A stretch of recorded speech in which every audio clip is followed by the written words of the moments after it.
Perkenalkan, nama saya Dita Regina Borusilalahi, NPM 23090611036, Fakultas Bisnis dan Humaniora, Prodi Ilmu Hukum, Universitas Cut-Nyak-Dien. Di sini saya akan menjelaskan tentang sejarah hukum dan efektivitas hukum di Indonesia.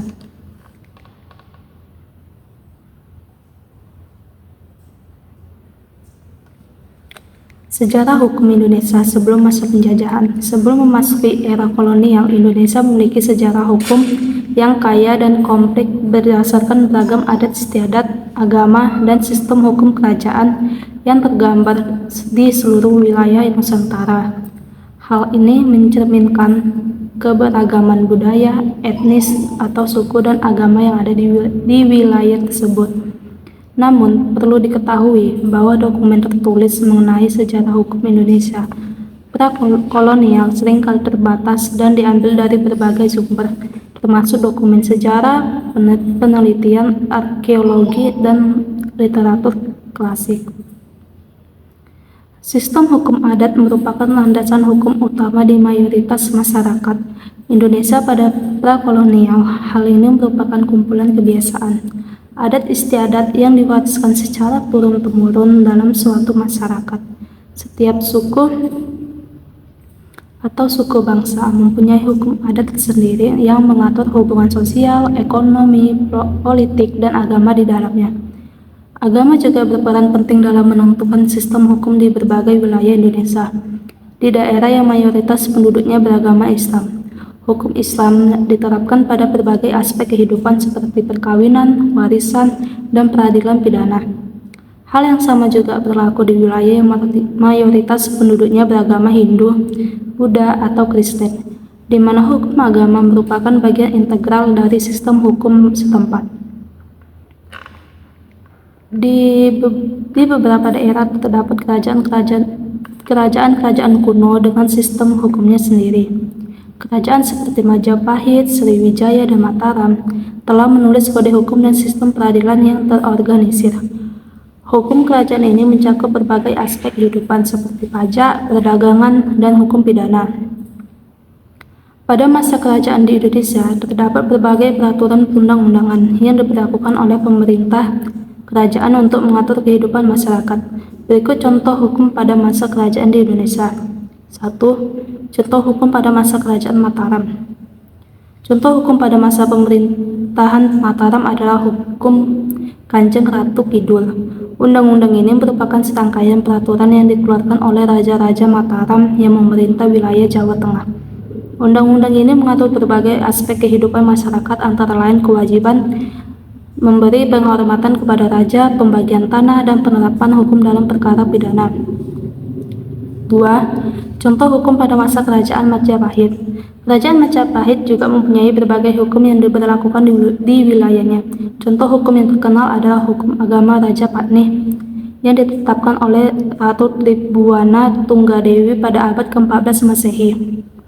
Undang-undang ini mengatur kewajiban agama dan moral, seperti larangan melakukan tindak pidana dan pembunuhan. 3. Contoh hukum pada masa kerajaan Sriwijaya. Kerajaan Sriwijaya juga memiliki peraturan dan hukum yang berlaku di wilayahnya. Contoh hukum di masa kerajaan Sriwijaya adalah hukum maritim Sriwijaya. Undang-undang ini mengatur perdagangan maritim, perlindungan kapal dagang, dan penegakan hukum terhadap pelanggaran hukum maritim. Contoh kelakuan yang dapat melanggar hukum. Ada berbagai macam kelakuan yang dapat memicu pelanggaran hukum di Indonesia, termasuk pelanggaran pada hukum perdata, pidana, serta administrasi.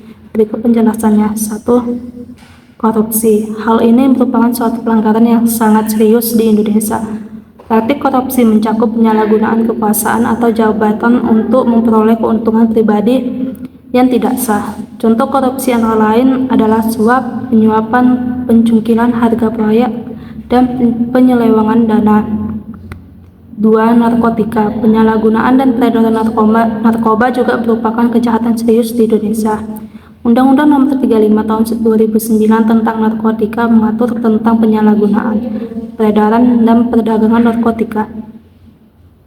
Contoh kejahatan narkoba termasuk penyeludupan narkoba, penggunaan narkoba, dan distribusi narkoba di lingkungan sekolah.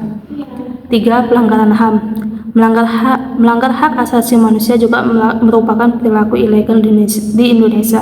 Contoh pelanggaran hak asasi manusia adalah tindakan kekerasan, diskriminasi, penahanan wewenang, dan penculikan. Apa efektivitas adanya hukum di Indonesia? Evaluasi efektivitas hukum di Indonesia merupakan beberapa faktor yang kompleks dan dapat dianalisis dari berbagai sudut pandang. Namun banyak pakar dan peneliti hukum yang menyoroti tantangan dan keberhasilan upaya penegakan hukum di Indonesia. Banyak juga para ahli yang menyoroti tentang berbagai tantangan dalam menegakkan hukum di Indonesia, termasuk tindakan korupsi, lambatnya proses hukum, dan kurangnya sumber daya yang ahli dalam bidang hukum. Di satu sisi lain, banyak juga upaya-upaya reformasi hukum yang dilakukan pemerintah untuk meningkatkan efektivitas di sistem hukum Indonesia.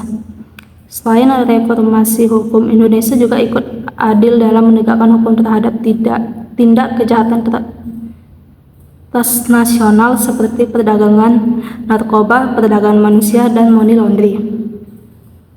Sejarah hukum dan efektivitas hukum di Indonesia. Hukum di Indonesia mempunyai sejarah yang panjang dan kompleks, berkembang dari masa prakolonial hingga zaman modern. Sejak kemerdekaan pada tahun 1945, negara ini telah berupaya mengembangkan sistem hukum yang efektif dan adil. Namun tantangan seperti korupsi, lambatnya birokrasi, dan kurangnya sumber daya terus mempengaruhi efektivitas undang-undang di negara ini.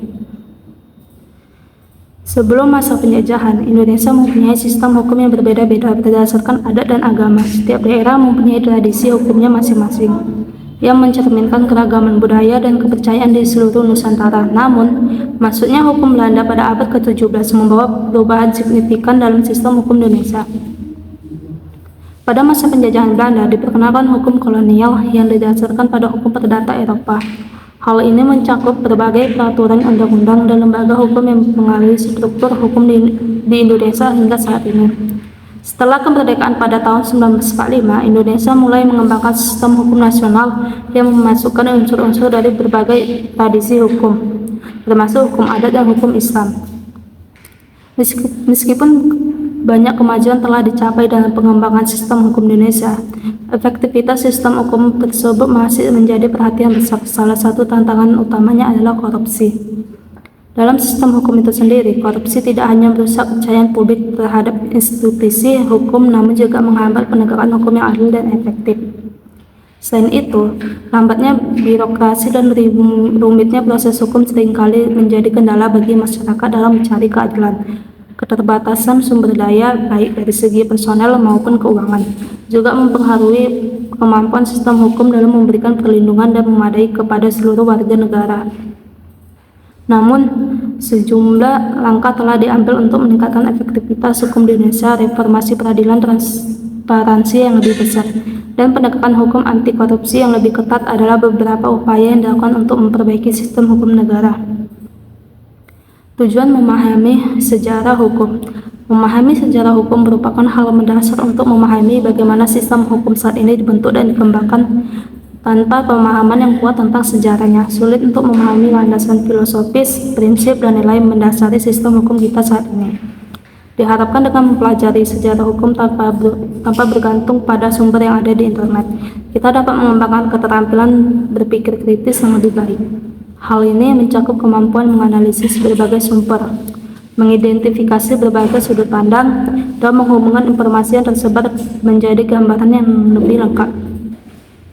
Dengan memahami tentang sejarah, kita dapat memperoleh pemahaman yang lebih mendalam tentang konteks historis, budaya, dan politik di mana hukum itu berkembang.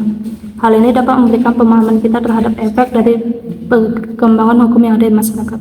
Sekian, terima kasih.